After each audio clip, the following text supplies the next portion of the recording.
नमस्कार। नमस्ते। आज प्रतिशब्द के इस विशेष कार्यक्रम में हम हिंदी पखवाड़े के उपलक्ष्य में गुजरात की लब्ध प्रतिष्ठित कवियत्री पन्ना त्रिवेदी की नई पुस्तक पंख में बारिश के बारे में चर्चा करने जा रहे हैं। पन्ना गुजराती की बहुत प्रतिष्ठित कवियत्री हैं, मगर हिंदी में ये उनका दूसरा संकलन है। एक गुजराती कवियत्री का हिंदी में संकलन आना हिंदी के भविष्य के लिए एक सुखद संकेत है। पन्ना बहुत ही अभी इस समय वीर नर्मद यूनिवर्सिटी सूरत में असिस्टेंट प्रोफेसर के रूप में कार्यरत हैं। डॉक्टर पन्ना त्रिवेदी की रचनाएं आकाशवाणी और दूरदर्शन से प्रसारित और कई भारतीय भाषाओं में अनुदित हुई हैं। उनके कई कहानी संग्रह, काव्य संग्रह, आलोचना, अनुवाद कई विधाओं में पन्ना की लेखनी में सक्षम प्रयास किए हैं।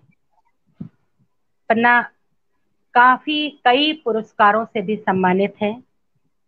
इतने पुरस्कारों से जो अभी बताना भी शायद संभव नहीं होगा, लेकिन आलोचना के लिए वो गुजरात साहित्य परिषद द्वारा एकांत को आवाज काव्य संग्रह के लिए गुजरात साहित्य परिषद द्वारा पुरस्कृत हुई थी।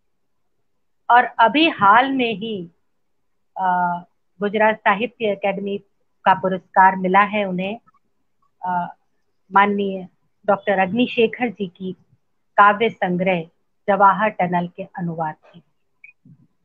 पन्ना, आपका स्वागत है।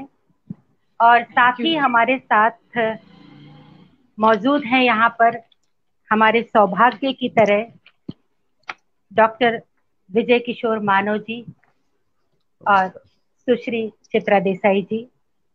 आदरणीय विजय किशोर मानव जी वरिष्ठ पत्रकार और प्रतिष्ठित गीतकार आज हमारे साथ हैं। वे कानपुर में लंबे समय तक दैनिक जागरण और दिल्ली आने के बाद हिंदुस्तान से संबंधित रहे। हिंदी की श्रेष्ठ पत्रिकाओं में से एक कादम्बिनी के संपादक रह चुके मानव जी का आगमन, उनका आशीर्वाद प्रतिशब्द संस्था के लिए एक उपलब्धि। चित्रा जी दिल्ली में पली बढ़ी और अब वो बंबई में रहती हैं, बंबई में निवास है उनका। बहुत ही प्रिय कवित्रियों में से एक, उनके जो फैन फॉलोइंग है उसका कोई हिसाब नहीं है। हर कोई उनकी व्यक्तित्व से, उनके कृतित्व से सतत प्रभावित रहता है। उनकी 2 काव्य संकलन आए हैं। आज पन्ना की खातिर और मेरी खातिर वो विशेष रूप से यहाँ उपलब्ध हुई है, हमें आशीर्वाद देने आई हैं। आपका बहुत बहुत धन्यवाद। मैं भी इनका फैन हूँ। मैं भी जी जी जी सभी सभी सभी सभी। अब मैं पन्ना से अनुरोध करूंगी कि कार्यक्रम की शुरुआत करने के लिए वो अपनी इस नए संकलन पंख में बारिश से कुछ कविताएं सुनाएं। हालांकि पंख में बारिश इसकी प्रतिनिधि कविता है, पर पन्ना ने मुझे बताया है कि फिलहाल वो ये कविता न पढ़कर और कोई कविताएं पढ़ने जा रही हैं। स्वागत है। थैंक यू ज्योत्सना जी। वरिष्ठ साहित्यकार आदरणीय विजय किशोर मानव जी, सालस व्यक्तित्व की धनी प्रिय चित्रा जी, और जिनके कारण यह कार्यक्रम संभवित हो रहा है वह मेरी प्रिय ज्योत्सना जी, और जो पर्दे के पीछे पूरा कॉरिडोर संभाले रखे हैं वो अलका जी। मेरी कविताओं को के लिए मुझे सतत प्रोत्साहित करने वाले आदरणीय अग्निशेखर जी एवं क्षमा जी, और जो लोग आज इस माध्यम से, इस कार्यक्रम के माध्यम से मेरी कविताओं से जुड़ने वाले हैं, वो सारे लोगों को मैं यहाँ धन्यवाद करती हूँ। आज का दिन मेरे लिए बड़ा बड़भागी दिन है। इतने वरिष्ठ पत्रकार और इतने वरिष्ठ संपादक मेरी किताब के पर चर्चा करने के लिए उपस्थित हुए हैं और जिनकी कविताओं की मैं मुरीद हूँ, ऐसी आदरणीय चित्रा जी मेरी किताब पर बात करके मेरी किताब को, मेरे शब्दों को अनूठा सम्मान प्रदान कर रही है, वो मेरे लिए किसी पुरस्कार से कम नहीं है। और मैं प्रति शब्द के प्रति, उनके स्नेह के प्रति निःशब्द हूँ। ज्योत्सना जी हिंदी पखवाड़ा के अंतर्गत गुजरात के कोने से मेरी किताब पर आपने चर्चा करवाई। वैसे बहुत दिनों से हम लोग सोच रहे थे और बीच में आप सब जानते हैं कोरोना का बड़ा दुखद काल चल रहा था, पर आज ये मुमकिन हुआ है और मैं आप सबका तहे दिल से बहुत बहुत शुक्रिया कहना चाहती हूँ। सबसे पहले मैं मेरी रचना बचा हुआ आदमी, उसका मैं पाठ करूंगी। वह आदमी जो अभी अभी भागा है शहर के गली कूचों से, दंगों के बीच से, भागा भागी दौड़ा दौड़ी सहमा सहमी अफरा तफरी, कांप रहा था कुछ देर तक हलाल होते मुर्गे की तरह, मगर अब पत्थर की आंखें जड़े खड़ा है बदहवास। दाढ़ी तो है मगर पता नहीं हिंदू है या मुसलमान, ब्राह्मण है या मुल्ला, जने उतार कर आया है या अल्लाह का तावीज, जय सियाराम बोलता था या खुदा हाफिज, या अब कभी कुछ बोलेगा भी या नहीं, क्योंकि वह अब कुछ बोलता ही नहीं। वह आदमी जो दंगाइयों के खूनी पंजों से बचकर निकल आया है सही सलामत अपने घर में, फिर भी उसे लगता है शहर में, या शायद वह समझ ही नहीं पा रहा घर में है कि है मुर्दा घर में। वह आदमी अब बौखलाता नहीं है चाकू की धार से या रक्त की फुहार से, आग के गोले से या गोलियों की बौछार से, घुटता भी नहीं है दम उसका जलाई गई बस्तियों के धुएं से, या उसके लपटों में घिरे जलते बदनों से। वह आदमी अब चौंकता नहीं है ना ही थरथराता है अपने ही सामने नंगी की जाती औरतों को देख, या बीच सड़क पर दुशासनों के हाथों खींचे जाते लड़कियों के आंचल से। माँ हो या अम्मी, मुन्नी हो या बुढ़िया, मांस जो दिखा है औरत का, पसीजता नहीं है उसका दिल चॉकलेट केक की तरह काटे जाते मासूम बच्चे के गले को देख, और चिल्लाता नहीं है दिन दहाड़े शरीर के काटी गई आंतों को देख, क्योंकि किसी भी बूढ़े बाप की आंखें आंतों से पहले देखेगी उसके मरे हुए जवान बेटे के कंधों की ओर, जिस पर सवार होकर करना था उसे अंतिम सफर। वह आदमी जो कभी चूहे से डरता था बहुत, अब वह डरता नहीं है कुत्ते के तीक्ष्ण दांत या लार से। शायद इस वक्त वह सोच रहा है वह क्या है, मुर्गा, कुत्ता या कोई तीसरा। वह तीसरा शायद हो सकता है कसाई। वह तीसरा शायद करता उसे हलाल इस वक्त तो रक्त नहीं निकलती रेत यकीनन। बचा हुआ वह आदमी बच गया है जिंदा रहने से। दूसरी एक कविता, शुक्रिया। दूसरी एक कविता जिसका मैं पाठ करने जा रही हूं, कविता का शीर्षक है मोमबत्ती। अक्सर हमारी आंखें उजाला देख चमक उठती है। उजाला किसी भी आंखों के लिए उत्सव का दूसरा नाम है, मगर उदास हो जाती है अक्सर ये आंखें जब किसी चौराहे पर मोमबत्ती जलती है। अच्छा। अमूमन किसी गांव के चौराहे पर मोमबत्ती नहीं जला करती, फिर भी कुछ तो जलता है वहां भी। चौराहे के पत्थर चीखते हैं हवा के कानों में, क्या हम आदिम युग में है? इन दिनों जब किसी भी शहर के किसी भी चौराहे पर मोमबत्ती जलती है तो किसी लड़की की इज्जत ही नहीं जलती, जलती है उसकी चीखें भी, उसके परिजनों की उम्मीदें भी, हमारे हाथों सौंपी जो पूर्वजों ने उस संस्कृति की विरासत भी, हमारे इंसान होने की गवाही भी। जलते हैं आसमान छूती लाखों बेटियों के पंख भी, और उस रोशनी में थिरकती है दहशत की नंगी परछाई भी। जब किसी शहर के चौराहे पर मोमबत्ती जलती है तब इंसानियत की रूह जलती है, और जब रूह जलती है तब धुआं नहीं उठता।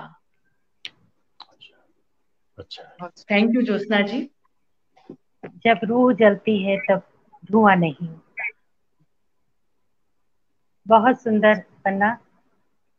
अब मैं आदरणीय मानव जी से अनुरोध करूंगी कि वो पन्ना की कविताओं पर, वो मुझसे कद में, साहित्यिक कद में बहुत बड़ी हैं, लेकिन क्योंकि उम्र में छोटी हैं इसलिए मैं उन्हें अधिकार पूर्वक नाम से संबोधित करती हूँ, लेकिन उससे उनके कवित्व में कोई आंच नहीं आती। और मैं मानव जी को अनुरोध करती हूँ कि वो अपने आशीर्वचन पन्ना को दें। मैं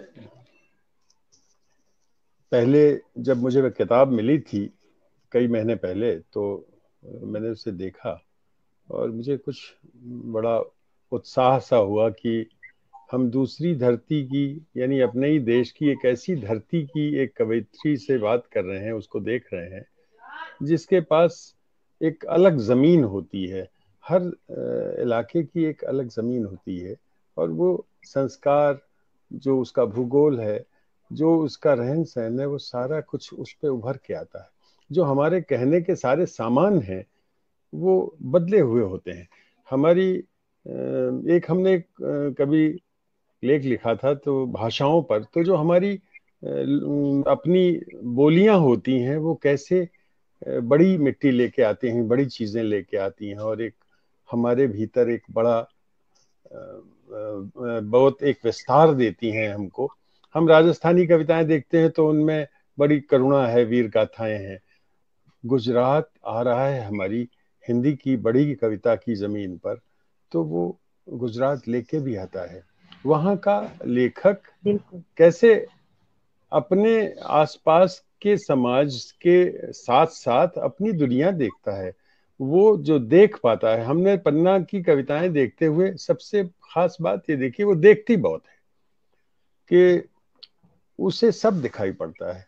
उसे अपने निजी रिश्तों की छोटी छोटी कविताओं में अपने संबंध दिखाई पड़ते हैं। वो शिकायत सी करती है, वो अनेक जगह स्त्री के सामने पुरुष को खड़ा करती है कि वो क्या क्या कर रहा है और हम क्या क्या है। और स्त्री के बहुत सारे शेड्स पन्ना की कविताओं में मैंने देखे। मैं तो ऐसी विलक्षण कुछ बातें हैं उसमें, जैसे माँ की कविताएं बहुत अच्छी हैं। हालांकि माँ पर तो सभी लिखते हैं, पर और माँ पर सब अच्छा लिखते हैं, थोड़ा 19-20 हो सकता है, पर माँ पर सभी अच्छा ही लिखते हैं। लेकिन पन्ना की कविताएं मुझे बहुत अच्छी लगी। कभी एक कविता इन्होंने सुनाई, वो मैंने छांट के रखी थी कि कविता में औरतों पर ज्यादातर औरतें लिखती हैं, स्त्रियां जो लिखती हैं उसमें स्त्री उनकी बहुत आती है, और उसमें एक यातना से गुजरती हुई स्त्री हमेशा ही रहती है। पर मैंने एक इसमें खास बात ये देखी कि एक नई स्त्री को खड़ा करती हुई एक औरत है जो कहती है कि तुम कहीं भी हमें तूतन खां की मम्मी समझो, लेकिन हम तो ऐसे हैं, हम तो ऐसे हैं। वो ये जो मोमबत्ती कविता है वो बड़ी शानदार कविता लगी थी मुझे, अभी इन्होंने सुना दी। दूसरी एक कविता मुझे बहुत अच्छी इस नाते लगी कि इस पृष्ठभूमि पर तो मैंने कोई कविता स्त्री जीवन की देखी ही नहीं। वन प्रवेश, ये पन्ना का जो बहुत दिखता है, पन्ना को सब कुछ दिखता है, और जो दिखता है उसमें गहरे जाके अपनी बात जितनी असल में जो व्यक्ति कहता है, लिखता पढ़ता है, उसे देखना बहुत जरूरी, और देखता कितना गहरा है, कितना महीन देखता है, ये जितना जरूरी, फिर उसे अदा करना कैसे कहे। तो कहने में मुझे जरूर कुछ बातें पन्ना से कहनी है। कुछ कविताएं तो असाधारण रूप से मुझे बहुत अच्छी लगी, जो कि मैं अपने शिल्प के लिहाज से अज्ञे जी को मैंने एक वक्तव्य में, हम रिपोर्ट करने गए थे, हम कानपुर में तब रिपोर्टर थे, वो IIT में आए थे, और उन्होंने एक वक्तव्य दिया। उसमें एक बात थी कि हम जब कविता या कोई चीज लिखते हैं तो अनुभूति की सघनता जिस बिंदु पर होती है उसी के आसपास हम बुन लेते हैं, वो कहानी हो या कविता। जैसे कोई एक ऐसा क्षण जो हॉन्टिंग पॉइंट है, जो सबसे सघन होता है, जो हमें तिलमिला देता है, और हम फिर उससे आगे और उससे पीछे की बातें बुनते हैं, और उस बुनने में अनावश्यक हिस्सा उस प्रति, चाहे वो कविता विधा हो या कहानी विधा हो, उसमें अनावश्यक की आवश्यकता नहीं। मसलन अगर हम बैठे हैं और हमारा हाथ किसी दिए पर लगा और मैं जला, और जलते ही मुझे लगा कि क्या हुआ, तो मेरा ध्यान वहां जाएगा कि जला कैसे, हाथ वहां गया होगा, और फिर उसके बाद की एक कथा हम बुन लेते हैं कि हम अब इसके बाद क्या करें। मैंने कविता में या कहानी में जो उसका आयतन है वो अधिक न हो, स्फीति न हो, इसकी जरूरत हमें हर जगह रखनी है। ये बात मैं अन्यों से भी कह रहा हूं और पन्ना जी से भी कह रहा हूं। पन्ना की एक कविता मुझे हाथ असाधारण कविता लगी। हाथ एक ऐसी कविता है जिसकी बुनावट, जिसकी सघनता, सब कुछ बहुत अच्छा है। ऐसे ही उंगली है, एक दिन है, पंख में बारिश है। पंख में बारिश असल में ये सम्मोहित है इस शब्द से। एक और कविता में भी ये पंख में बारिश एक जगह आया है। तो मैंने देखा कि एक ऐसी चीज, कई बार ऐसा होता है, जिसे मैंने कहा ना, संवेदना का वो सघन बिंदु है जो आपको हॉन्ट करता रहता है बार बार। आप एक कविता लिखते हैं, वो चुकता नहीं, फिर दूसरी कविता में भी उसे डालते हैं कहीं, फिर कभी और कहीं भी डालते हैं। मैं एक और जिसे ये कह रहा था कि हमें अपनी कविताओं का संपादन करने की आवश्यकता। एक और बात मैं देखता हूं, मैं खुद इस बात का हामी हूं कविता में, कि कविताएं ज्यादातर अपठनीय और लोगों तक न पहुंचने वाली हो जाती हैं।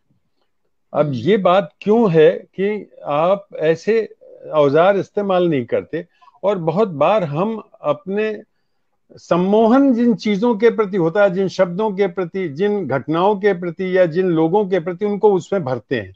उस भरने से उसमें एक स्फीति आ जाती है, या वो अगल बगल जाने लगती है। मैंने इनकी कविताओं में एक बहुत शानदार बात देखी, जो हम खुद भी, मैं मानता हूं कि कविता कथाएं आज के समय बहुत जरूरी चीज हैं। हम ऐसे बिंदु उठा के उन पे कथाएं कहेंगे जो हमारी संवेदना में, हमारे रिश्तों में, हमारे निजी रिश्तों में, हमारे पति पत्नी के रिश्तों में, हमारे प्रेम संबंधों में, मेरे परिवार और सबके बीच के संबंधों में, और हमारे समाज के सरोकारों में और उनके हस्तक्षेपों में। मैं देखता हूं कि पन्ना जब बहुत गुस्से में है, आवेश में है, अक्सर ये बेचैन तो हमेशा ही है, बेचैन वाली कविताएं ही हैं सारी, उनमें कहीं ना कहीं कोई बड़ी बेचैनी है। और उस बेचैनी में कई बार होता है हम फ्रेम बनाते हैं और उससे बाहर चले जाते हैं। जैसे लॉकडाउन की जो सीरीज है, उस कविता में, उनमें हम अपने समय से को सह नहीं पा रहे और हम कहने लग जाते हैं, हम उसमें फ्रेम्स को तोड़ते चले जाते हैं, फिर वो कविता कई बार विकेंद्रित सी हो जाती है। लेकिन हम ये मानते हैं कि जब कोई रचनाकार है, उसके सामने से ऐसा कुछ हो रहा होता है तो लिखे बगैर रहता नहीं है। पर मुझे ऐसी तमाम कविताओं को और ज्यादा दिन जीने के लिए उन्हें स्फीति से बचाना चाहिए और उन्हें फिर से देखना चाहिए, क्योंकि वो एक जैसी ही लगने लगती हैं। एक और चूंकि ये वहां लिखती हैं तो भाषा का थोड़ा बहुत समस्या है कि उन्हें भाषा की छोटी छोटी कमियां हैं, जिससे शायद मुझे लगा कि ये होता तो शायद ये बात कहना चाह रही है वो एक कमी ऐसी है जो किसी और की मदद लेके दूर हो सकती है। लेकिन इतनी सारी कविताएं, मैं तो ऐसा कहता हूं कि जब कोई हमारे इलाके में आता है, जब कोई नया कवि आता है, तो जब कोई दूसरी दुनिया से, दूसरी भाषा से हमारी तरफ आ रहा होता है, तो हम उसके लिए उसके स्वागत में पलक पावड़े बिछाते हैं, फूल माला लेके खड़े रहते हैं। लेकिन हम जो फूल लेके खड़े हैं उसमें कुछ कांटे वांटे भी हैं, तो इसे सह लेना। और ऐसी कविता कथाओं की मेरी उम्मीद है पन्ना आपसे कि मैं खुद कविता कथाएं लिखता हूं बहुत सारी, उसमें मेरे माँ बाप होते हैं, मेरे छूटे हुए घर होते हैं, मेरे शहरों के और गांवों के ऐसे लोग हैं, ऐसा मैदान। आपने एक मैदान की कविता लिखी है जहां आप खेला करती थी, और वो अब मैदान है नहीं। मैंने एक कविता, ऐसी ही कविता कथा थी कि हम यहाँ दिल्ली में गांधी जी के समाधि स्थल के बगल में गए हुए हैं, वहां एक जगह थी, वहां समाधि स्थल को देख के आज मुझे डर लग रहा है कि यहाँ कोई बिल्डर आके मकान बना लेगा। तो ऐसे करके छोटी छोटी कथाएं कही हैं, कहा नहीं है कि ये डर है, आसपास की इमारतें देख के डर लग रहा है। तो ऐसी मुझे लगता है कि इस दौर को कविता कथाओं की ज्यादा जरूरत है, और वो आप में सामर्थ्य है। भाषाई जो दिक्कत है वो थोड़ी बहुत होगी तो दूर हो जाएगी, आप हम सब से बात करते रहोगे तो काफी मुझे बहुत उम्मीद लग रही है। और मैंने लिखा तो बहुत सारा कुछ है कि क्या क्या है। मुझे सबसे महत्वपूर्ण बात ये लगती है कि आप देखते बहुत हो। स्त्री में जो कविताएं लिखती हैं स्त्रियां, वो अक्सर स्त्री ही देखती हैं, अपना ही देखती हैं, कि स्त्री विमर्श ही देखती हैं, और उनके पतियों और मतलब पुरुषों के बीच का जो झंझट है वही चला करता है। मुझे लगता है कि स्त्री पत्नी से और बेटी से अधिक है, और आपने इसमें कई जगह तोड़ा है। जैसे मैंने कविताएं छांटी थी, एक आत्मकथा वाली कविता, वो भी स्फीति है उसमें, लेकिन ये सच है कि आत्मकथाएं कैसे बहुत कम मिली आपको, बहुत छोटा सा एक वो मिला है। एक्चुअली एक और बात है कि हमारे आसपास जो टैबू है वो हमको लिखने नहीं देता। आप अगर कल लिखना चाहो तो अजित कौर ने जो बातें लिखी उनको लेके बहुत सारा बाद में लोग कहने लगे, प्रभा खेतान ने लिखा या अन्य लोगों ने जो लिखी बातें, तो फिर उसे फेस करने का मादा चाहिए होता है। हालांकि आत्मकथा या सच लिखने का मतलब यही नहीं है कि आप अपने माय स्टोरी वो उसकी कमला दास की आप माय स्टोरी ही लिखें। हालांकि उसमें बहुत कुछ ऐसा था नहीं, लेकिन उस जमाने में जब इलस्ट्रेटेड वीकली में छपा तो उसका बहुत चर्चा कि भाई ये तो बड़ा फौश है। फिर मैंने पढ़ा, वहां से टुकड़ों टुकड़ों में तो अंग्रेजी में था, फिर हिंदी में भी उसकी आई और पॉकेट बुक से, तो मैंने पढ़ा, उसमें ऐसा कुछ नहीं था। पर मैं कहता हूं कि स्त्री अगर वो भी कहना चाहती तो कहे, लेकिन बहुत सारा कुछ और भी है जो आत्मकथाओं का हिस्सा हो सकता है।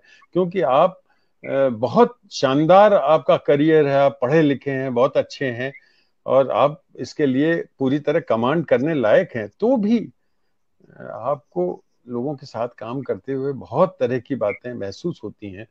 मैंने एक आत्मकथा भीष्म जी के, आपका संदर्भ से थोड़ा सा बाहर है, लेकिन भीष्म जी की एक आत्मकथा आई तो वो असाधारण, मैंने ऐसी कोई आत्मकथा अब तक देखी नहीं। मैंने बच्चन जी की पूरी वो देखी, और उपेंद्र नाथ की, ऐसे तमाम लोगों की, लेकिन आत्मकथाएं आदमी को क्या क्या सिखाती हैं कि वो जीवन कैसा था, वो दुनिया कैसी थी, उस समय पाकिस्तान में किस तरह के परिवारों में रहते थे, पार्टीशन की क्या स्थिति हुई।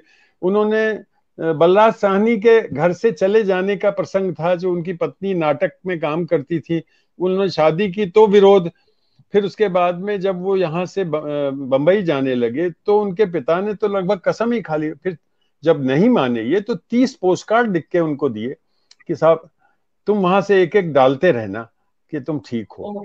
इतना प्रतिरोध भीष्म जी ने भी धीरे धीरे से वो बातें कही।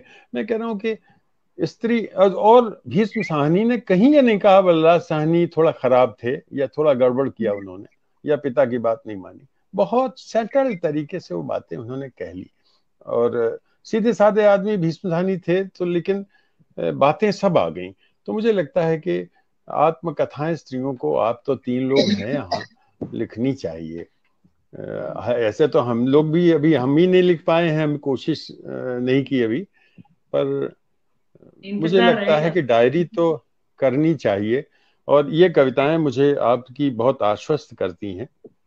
इसमें इन कथाओं, कविता कथा का जो मैं कह रहा था उसमें अमूर्तन बहुत सारी चीजों में है और बार बार ट्रैक बदल देती हैं। तो उससे क्या होता है कि हम जहां से शुरू हुए थे उसमें जो अगर बिंब हो, उनका एक क्रम हो, उससे कथा आगे बढ़े तो वो कथाएं लोगों तक पहुंचेंगी और भूलेगा नहीं। हम शुरू करते हैं कहीं से, फिर वो कविता इतनी ज्यादा आगे बढ़ जाती है, बीच बीच में और चीजें लेके आ जाती है कि हमारे पास वो याद नहीं रह जाता पूरा प्रसंग। अगर हम उसे उसमें बिंब डालेंगे और छोटे छोटे बिंब डाल के उसे आगे बढ़ाएंगे तो बेहतर बनेगी। और जो आपने कविता अभी सुनाई, ये बात भी हमने अपनी उसमें रखी थी, ये कविता जो उस आदमी वाला जो, हाँ, तो मुझे उसमें भी ये बात लगी थी कि आपने सुन ली बाय द वे कविता, लेकिन मुझे भी लगी थी कि उसमें हम ट्रैक से थोड़ा थोड़ा बाहर गए हैं और कुछ अतिरेक किया है। और जैसे हम आपसे, आपके लिए हमने कमेंट किया ना कि हम आवेग में लिखी हुई कविताएं जो हैं उन्हें पुनः देख लें। मैं उम्मीद करता हूं कि मैं एक बड़ी कवित्री से बात कर रहा था और उसके कविता संग्रह के बारे में चर्चा कर रहा था। ये दूसरा नहीं लगता कविता संग्रह, कई कविता संग्रह वाली कविताएं हैं इसमें कई।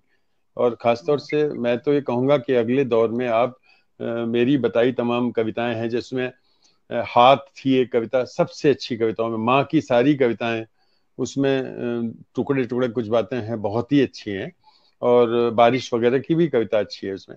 और उंगली है, एक दिन है, पंख में बारिश है, काला सवेरा, इसमें भी है। थोड़ा विस्तार हो गया जो मंद पड़ गया, जिसकी वजह से उसका प्रवाह थोड़ा बाधित हो रहा। लेकिन मैंने कम समय में ही आज विशेष रूप से पढ़ी और उस समय का तो भूल गया था मुझे पढ़ा हुआ। पर पन्ना, मुझे बहुत शुभकामनाएं देने का मन है और हिंदी में ऐसी कवित्रियां या कवि आएंगे तो हिंदी समृद्ध होगी। और अभी इसमें गुजरात की तरह तो नहीं आया, लेकिन गुजरात माँ की तरह है, गुजरात अपने समाज की तरह है, अपने मोहल्ले की तरह आया है, बहुत सारे तरह से आ रहा है। और वहाँ का जो राजनीतिक ढांचा है उस पर एक ठीक ठाक सा प्रहार दिख रहा है और बहुत सेटल्ड है वो। थोड़ा बेचैन ज्यादा है और सेटल भी हो सकता है।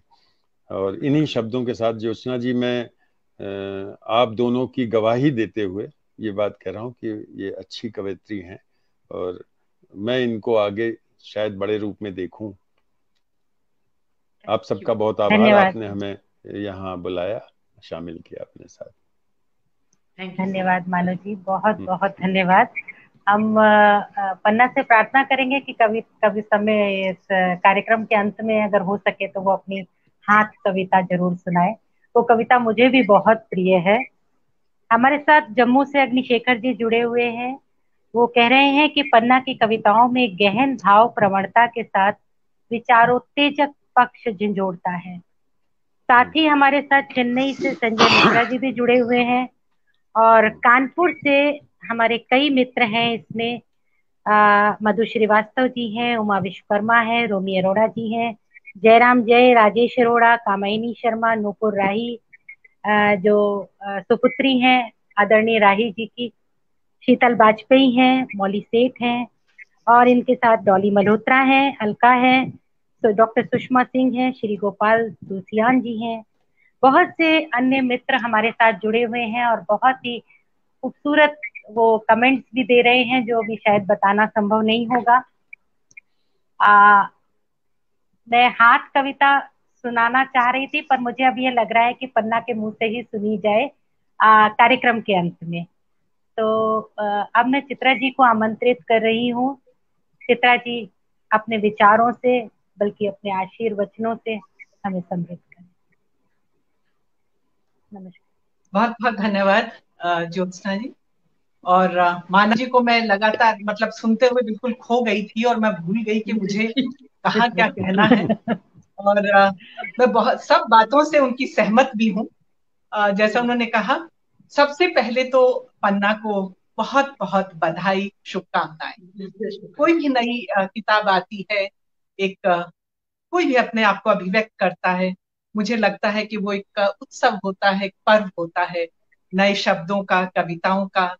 तो मैं बहुत ज्यादा समीक्षा की दृष्टि या मेरी है नहीं। दरअसल मुझे कविताएं या तो अच्छी लगती हैं या मैं जो मुझे उसमें से अच्छा लगता है मैं ले लेती हूँ। और कई महीने पहले मुझे किताब मिली थी और क्योंकि इस पे अब फिर से कार्यक्रम होना था, बीच बीच में मैं कविताएं पढ़ती रहती और बहुत सी कविताओं पे मैं अटकी और बहुत सी कविताएं मैंने बार बार पढ़ी और मुझे बहुत अच्छी कविताएं इस काव्य संग्रह में मिली।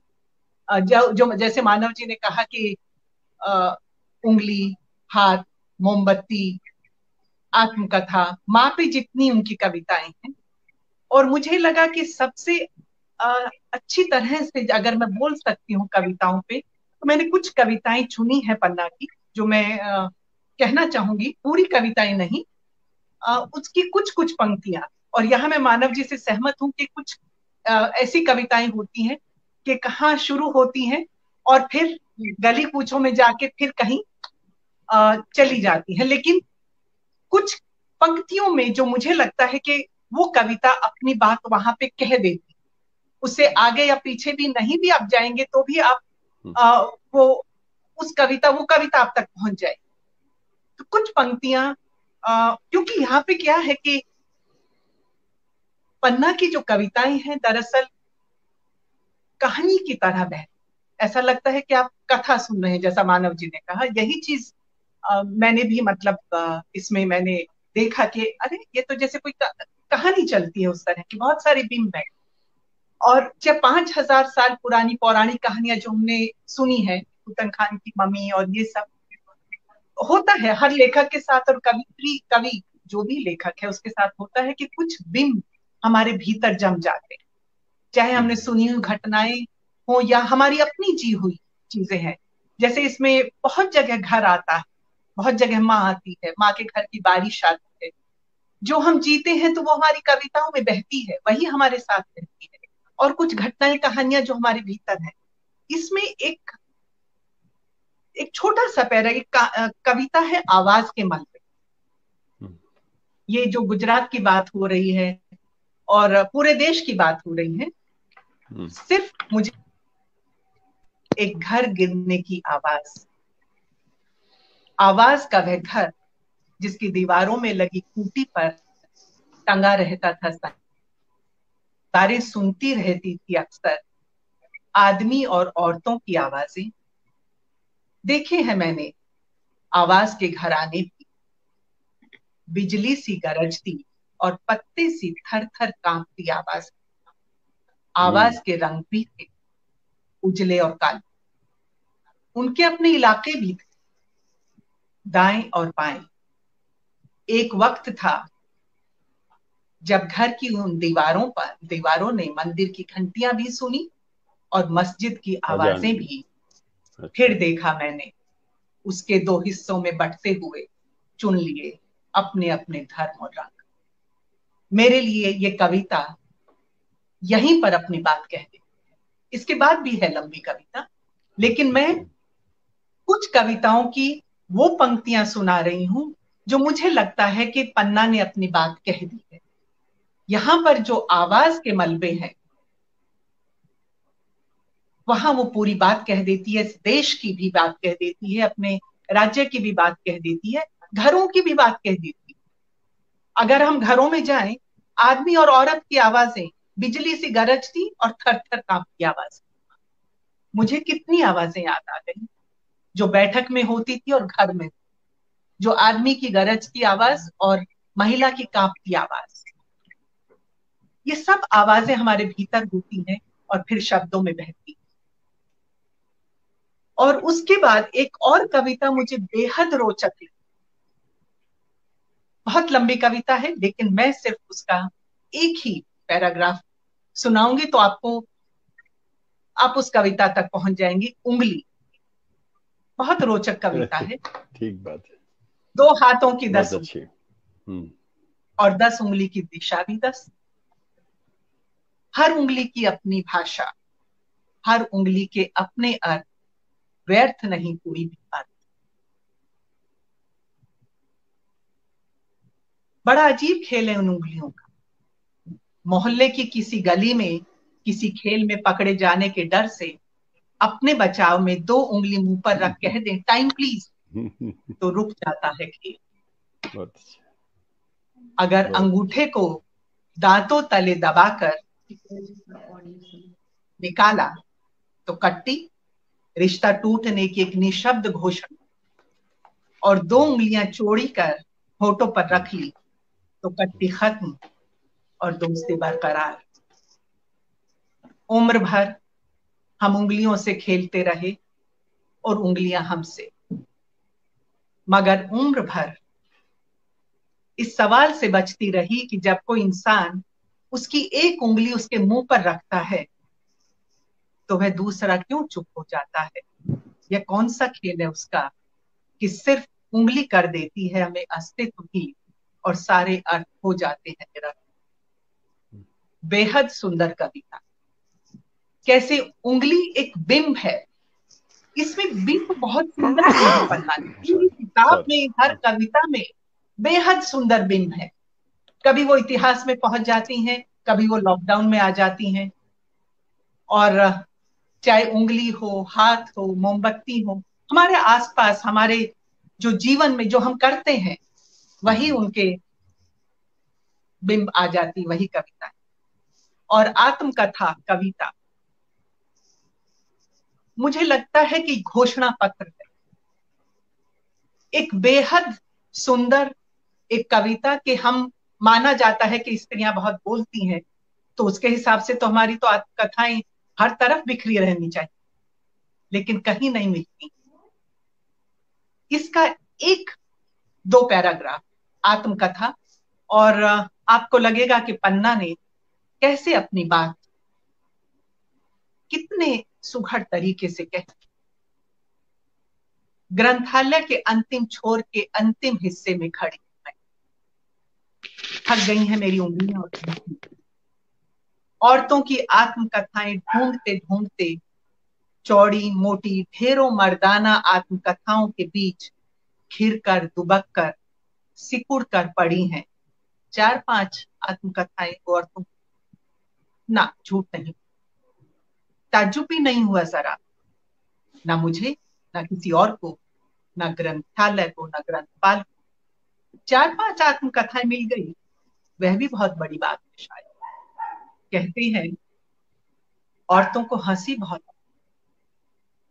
बेवजह रोना भी। औरतें बहुत बातूनी होती हैं, एक बात भी नहीं टिकती उनके पेट में। फिर तो दुनिया के सारे ग्रंथागार औरतों की आत्मकथाओं के सिवा कुछ होता क्या? ये बहुत बड़ा सवाल जो पन्ना करती है कि हम बातूनी हैं पर हमारी बातें दर्ज नहीं, हम नेपथ्य में रहती हैं। यहां ये चीख कर स्त्री विमर्श नहीं कर रही, लेकिन अपनी बात कह रही हैं कि हमारी बात कहाँ है। चाहे वो मंजू में, उसके बाद फिर कविता दूसरी तरफ चली जाती है, लेकिन मुझे अपनी कविता यहां मिली।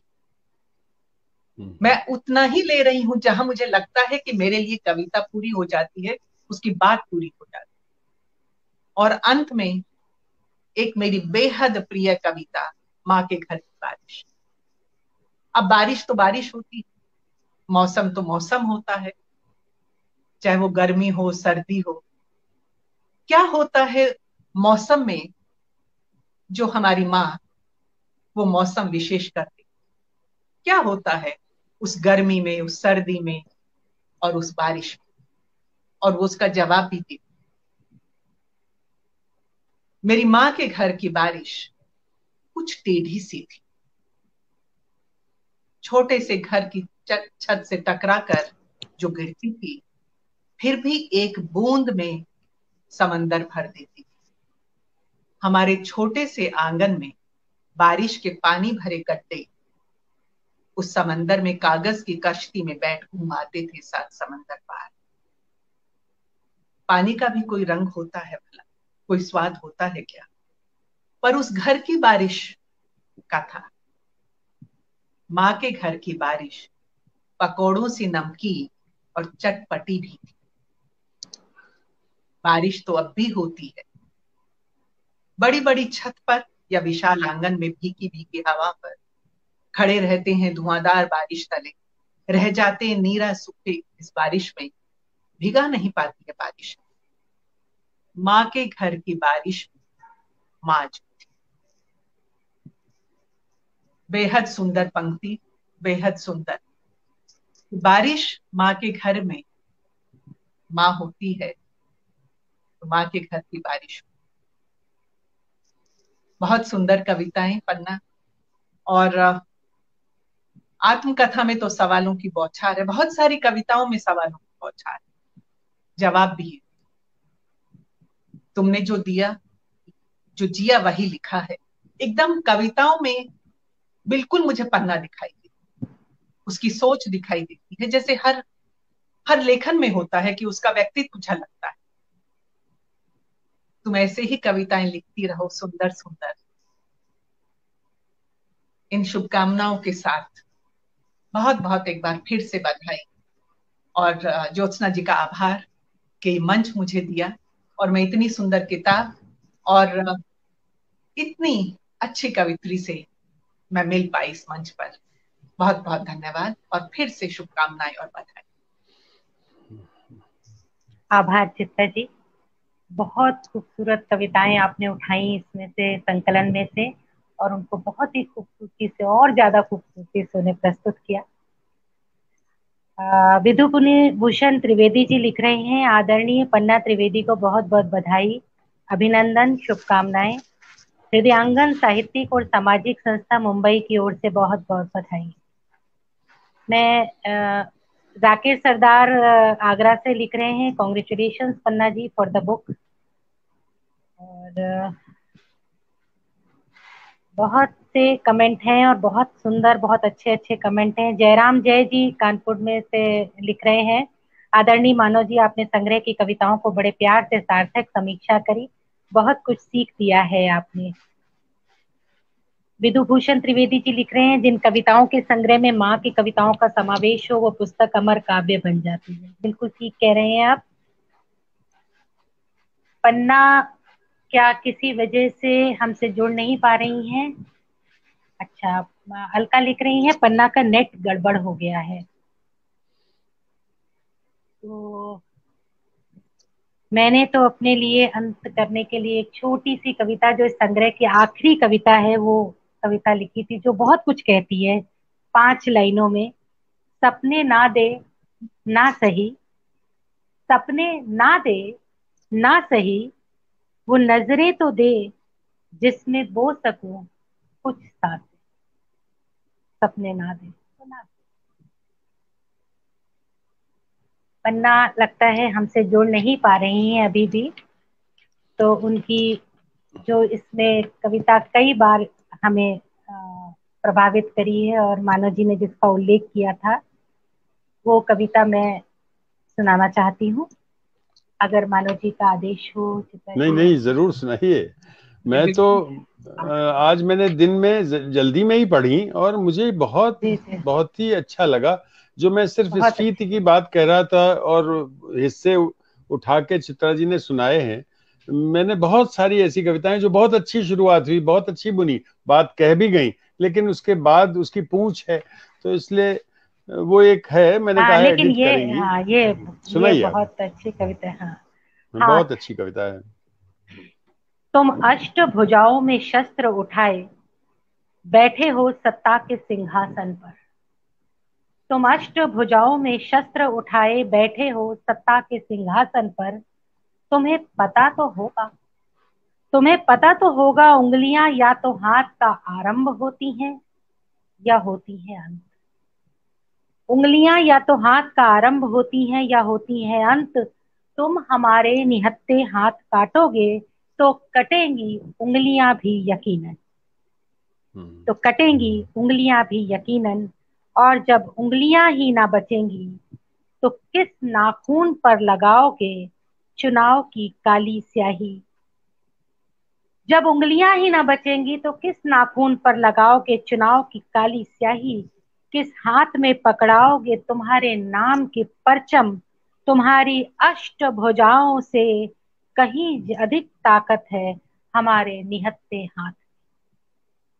पन्ना को बहुत बहुत बधाइयाँ। और उनकी किताब हम सभी अपने हाथ में ले लेते हैं, जिससे वैसे तो लोकार्पण के लिए ये काफी पुरानी हो गई कवि किताब, लेकिन एक बार फिर से हम हिंदी के पाठकों को ये किताब लोकार्पित करते हैं और पन्ना को बहुत बहुत शुभकामनाएं देते हैं। मुझे लगता नहीं कि पन्ना हमसे जुड़ पाएंगी, तो हमें संभवतः ये कार्यक्रम यहीं समाप्त करना होगा। पन्ना शायद आ रही है क्या, नहीं आ पाएंगी। उस तरफ का नेट लगता है काफी गड़बड़ हो गया है। इस पंख में बारिश कुछ ज्यादा ही तेज हो गई है, ऐसा प्रतीत हो रहा है। आपको और अच्छा लगे तो कोई और कविता भी सुना दीजिए, कोई बात क्या है। एक कविता मेरे सामने है, ये आपने जिक्र किया था क्या चित्रा जी, ताकतवर लोग। ताकतवर लोग, मानो जी, ये कविता आपको कैसी लगती है? अब इसमें मैंने नोट नहीं किया तो मैं नहीं कह सकता। ठीक है, कोई आप नहीं। सुनाएंगी तो ये मैं शायद कविता थोड़ी, हाँ। हाँ हाँ हाँ, याद आ जाएगी। ये एक कविता है, मुझे अच्छी लगी थी। वही आपकी वाली जी बात की पन्ना केवल स्त्री विमर्श पर ही नहीं लिखती है। पन्ना की नजर, जो उनका आयाम है दृष्टि का, वो काफी विस्तृत है। सुना है बहुत ताकतवर लोग हो तुम, सुना है बहुत ताकतवर लोग हो तुम, इस लोक में रहकर भी परलोक के हो तुम। सुना है बहुत पहुंचे हुए लोग हो तुम चाहो तो ऊंची ऊंची इमारतें खड़ी कर कर मेरे खंडहर घर की छोटी सी जर्जरित खिड़की से आते सूरज को रोक सकते हो और धकेल सकते हो हमें ऐसे अंधेरों में जहां हम खुद को भी ना देख सके। जब भी तुम्हारे कान हो अधीर मधुर संगीत के लिए, तुम हमारी चीखें सुन लुत्फ उठा सकते हो, झूम सकते हो अपनी ताकत के गुमान में उन्माद में। मुमकिन है तुम पहाड़ों को काट सकते हो, मुमकिन है तुम पहाड़ों को काट सकते हो, लगा सकते हो जंगलों में आग, जला सकते हो फूलों भरा गुलिस्तां, मोड़ सकते हो पानी का बहाव, छीन सकते हो हमसे हमारी पहचान। लेकिन क्या तुम्हारी ताकत खरीद सकती है सूरज की किरणों को, कैद कर सकती है तालों में खरीद कर हवा को, कर सकती है नीलाम समंदर को। तुम्हारे ताकतवर हाथ उखाड़ फेंक सकते हैं मेरी आंखों में ठहरी चांद की रोशनी को, बुझा सकते हैं जलते सूरज की आग को। तुम बाजार खरीद सकते हो, आंखें नहीं। ये पंक्ति मुझे बहुत ही बहुत सुंदर अच्छा। लगी थी। तुम बाजार खरीद सकते हो, आंखें नहीं। चीजें खरीद सकते हो, सपने नहीं। तुम आदेश खरीद सकते हो, तुम्हारे लिए मेरा सम्मान नहीं। तुम्हारी पहुंच बाहर है हमारी आत्मा, हमारा जमीर। सच तो ये है कि तुम्हारी ताकत न तो सच खरीद सकती है और न मेरी हिम्मत। बहुत अच्छा, धन्यवाद। बहुत अच्छा। हम शायद आज नेट के आगे मजबूर हैं। पन्ना आती तो है मगर उसके बाद उनकी आवाज हम तक नहीं पहुंचती, तो हम इसी नोट पर आज ये चर्चा समाप्त करते हैं। आप सभी का बहुत बहुत आभार, धन्यवाद। एक बार फिर से नमस्कार।